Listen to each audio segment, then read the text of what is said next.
1 minute wisdom. What do you need to downsize in life? Downsizing is not just about the physical stuff. Maybe you need to downsize a relationship that's not working. Maybe you have a big client and you need to downsize. At the end of last year, downsized and let go of a really big client. Maybe you have a stinky attitude and that needs downsized. Or maybe you have gotten some bad habits when it comes to spending or eating, and that's gotten unhealthy and you've got to let that go.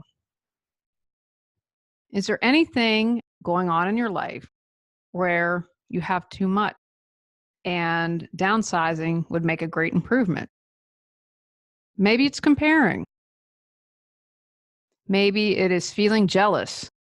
Ooh, or what about anxiety? What are you ready and what do you need to downsize? Don't expect to do it in one fell swoop. Just begin the process of downsizing and you'll be moving in the right direction. You got this.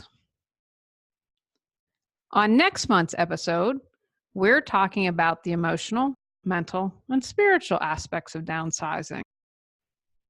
Go out, clear your clutter to create the life you choose, deserve, and desire.